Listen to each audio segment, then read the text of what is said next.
Chers frères et sœurs, loué soit Jésus-Christ. Je continue la série, l'actualité, les infos sur l'actualité brûlante du moment. Le lundi 18 décembre 2023, le monde chrétien, l'église catholique a été secouée par cette annonce. Je ne sais pas comment la qualifier. Je ne sais vraiment pas comment la qualifier. Le pape François, le vicaire de notre Seigneur Jésus-Christ, le successeur de l'apôtre Saint-Pierre, chef des apôtres, le chef de l'église catholique romaine, qui réalise un inédit. Il autorise la bénédiction des couples homosexuels, des couples non mariés, des couples remariés, des couples divorcés, des personnes en situation irrégulière, hors liturgie. Cette annonce a déchiré, c'est-à-dire que ça a déchiré nous sommes de l'église, tous les lèvres. Depuis décembre, nous, on est dépassé. Parce qu'à l'église, c'est le sujet de l'heure. Dans les congrégations, c'est grave. Tous les jours, on en parle. Dans les réseaux sociaux, c'est grave. Au point où certains même menacent de quitter l'église catholique. Les influenceurs même les récupérer le sujet. Et ils commencent à dire aux gens de quitter. C'est grave. Ça amène, que ce soit les prêtres catholiques individuels, que ce soit les évêques, que ce soit les conférences épiscopales nationales, de se prononcer. Et justement, donc, le cardinal Fridolin Ambongo, qui est le président, qui est l'actuel président du symposium de conférences épiscopales africaines et de Madagascar, la CIM, SCEAM, a lancé un appel au président des conférences épiscopales nationales des pays africains afin qu'ils puissent rédiger ensemble une seule déclaration synodale qui est valable donc pour toute l'Afrique. Et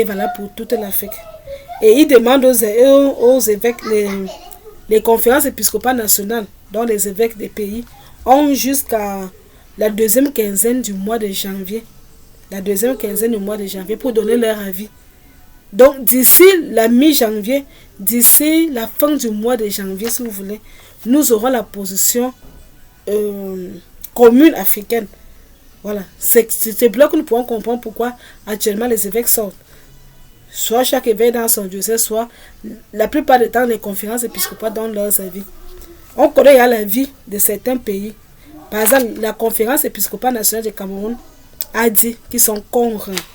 Ils disent non au pape François. Donc, dans leur diocèse, dans les différents diocèses du Cameroun, il n'y a pas, on n'autorise aucun prêtre, aucun diacre à bénir un couple homosexuel. Monseigneur Jean Mbaga, qui est archevêque du diocèse de Yaoundé, est lentement revenu dessus. Et il a pris un exemple très simple pour lui. Si Adam et Ève étaient homosexuels, nous aujourd'hui ne le serons pas. Donc, au Cameroun, les évêques ont dit non. On a eu la réponse de le Congo-Brazza. Le Congo-Brazza s'est prononcé. Le Congo-Brazza s'est prononcé. Justement, l'évêque du diocèse de Brazzaville, l'évêque du diocèse de Brazzaville s'est prononcé. Il a donné son avis. Et il a dit non. Donc, pour le Congo-Brazza, c'est que les évêques, la conférence des évêques du Congo-Brazza, par la bouche de leur président qui est l'actuel évêque du Congo-Brazza, l'archevêque du Congo-Brazza, ils ont dit non. Ils ont prononcé. Le Congo a donné sa réponse. C'est non. Il y en a d'autres pays comme le Nigeria. Le Nigeria dit non. Le Togo a dit non. Le Malawi a dit non. Et on connaît aussi à peu près la position des pays, des pays africains qui dans la loi sociale pénalisée. C'est même pénalisé, non? Dans la loi, même dans leur coutume. Ni dans la loi condamne, mais aussi la coutume. Des pays vraiment, il y a 32 pays africains qui se pénalisent même ça. Donc, ils combattent l'homosexualité, particulièrement le Tchad, le Soudan, la Libye, le Nigeria, le Cameroun, Togo, Malawi, Algérie, Maroc, Libye, Égypte, Soudan du Sud, Éthiopie, Kenya, Tanzanie, Zambie, Somalie, Burundi, j'ai déjà cité le Malawi, Nigeria, Mauritanie, Sahara occidental, Sénégal, Libéria, Sierra Leone. J'ai aussi parlé du Togo, voilà. Bref, nous attendons donc d'ici la mi-janvier que les évêques ne sont pas prononcés. En Côte d'Ivoire, par exemple, ce n'est pas clair. Bon, on ne sait pas, l'évêque a dit d'attendre. Nous savons que pays comme le Gabon, Ali Bongo avait fait qu'on légalise l'homosexualité. Mais nous savons que le général Oligui Nguema, qui est l'actuel président de la transition, lui, il est un fervent chrétien. Il a d'abord refusé les avances de la franc-maçonnerie. Or, nous savons que c'est la franc-maçonnerie qui fait la promotion de l'homosexualité. Mais lui, il a dit que non, il a refusé d'adhérer à la franc-maçonnerie. D'ailleurs, le jour de sa victoire, de sa reconnaissance, ils ont dansé les chants religieux. Donc, lui, c'est un fervent catholique. Bon, que va-t-il décider? On ne sait pas. Est-ce que même le Gabon va revoir sa loi pour qu'on bannisse la fameuse loi qui légalise l'homosexualité? On ne sait pas. On attend encore le Gabon. L'Afrique du Sud, c'est un pays où à un certain moment, ils se sont commencé à légaliser. Qu'est-ce que l'Afrique du Sud va dire? On ne sait pas. Côte d'Ivoire, on attend du côté d'Abidjan. L'évêque d'Abidjan qui dit d'attendre. Bref, les choses ne sont pas encore vraiment très claires. On attend certains pays. Mais d'ici la mi-janvier, fin janvier, je crois qu'on sera fixé. Il faudrait qu'on arrive vraiment à une position africaine. Donc moi, j'invite tous les fidèles catholiques, tous les Africains, je vous appelle, sortez, priez, prenez vos chapelets, faites la litanie des saints. Priez vraiment pour l'église catholique qui est en Afrique. En Europe, en Europe actuellement, c'est un autre problème, mais parce que le problème de cette loi, c'est que les pays qui sont dans les campagnes font généralement les tournées.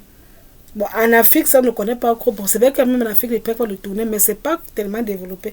C'est plutôt en Europe que c'est développé. Lorsqu'un prêtre, c'est une paroisse qui se trouve en campagne, jamais font des tournées.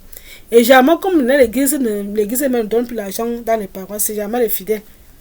Et jamais vous allez rendre compte que ce sont les gens les plus athées qui financent, mais sont ces homos-là. Donc, les prêtres se recouvrent embarrassés.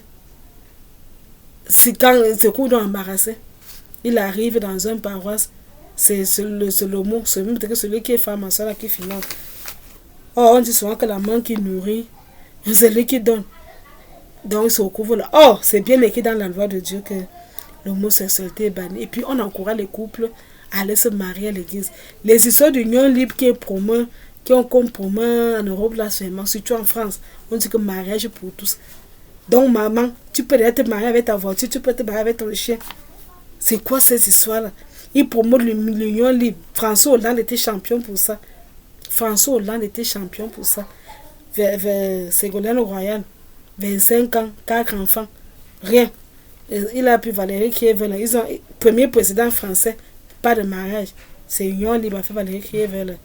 Après, pendant qu'il était là, il a compromis Valérie avec une autre. Et c'est finalement celle-là qui va l'épouser. Où va le monde? Bon, mon frère, mes soeurs. Moi, je suis dépassée par l'affaire là, ça me dépasse. C'est-à-dire que l'histoire là, on dit mais l'église va passer par les tribulations. Donc, mais prions vraiment pour que le Seigneur éclaire, que l'Esprit Saint éclaire nos évêques, les conférences épiscopales, qu'ils puissent faire les meilleures décisions. Et que d'ici la fin janvier, la position africaine, la position que le symposium des conférences épiscopales d'Afrique et de Madagascar, la décision qui sera prise soit une décision qui honore Dieu. Il faut qu'au moins l'Afrique, la voix de l'Afrique puisse être celle, au moins ce qui fait entendre la voix de Dieu. Parce que l'homosexualité est une abomination. Et le mariage, Dieu, c'est Dieu qui a créé le mariage. Le mariage, c'est une chose divine.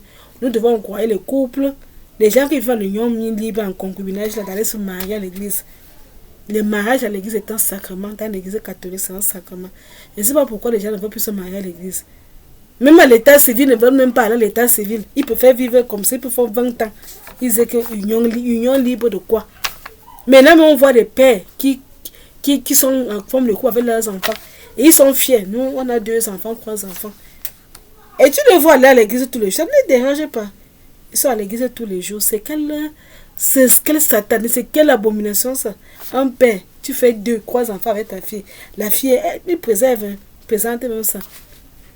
Moi, mon père, on a 3 enfants. On nous sommes mariés ensemble. Et les gens sont là, ils regardent, ils applaudissent. Après, on va venir dire qu'il faut bénir. Bénir quoi? Vous bénissez le péché. Est-ce qu'on bénit le péché? On ne demande pas de tuer les péchés, mais on dit qu'il faut dire la vérité aux pécheurs. Il faut inviter les pécheurs à se convertir. Et justement, j'ai aimé l'homélie de Monseigneur Bienvenu Ntep, qui était l'évêque du diocèse de Déa, qui a, lors de la Noël, la messe pontificale de Noël, il a exhorté ses fidèles à garder la foi, qui est le gage de leur salut. Il invite les homosexuels à se convertir. C'est surtout ce mot de conversion que j'invite mes frères homosexuels et mes sœurs homosexuelles à se convertir. Et à vous les fidèles, n'abandonnez pas l'église catholique. Ce n'est pas le moment de quitter l'église. Priez pour l'église, priez pour le pape, pour que les évêques prennent la meilleure décision à la fin du mois de janvier. Que Dieu vous bénisse.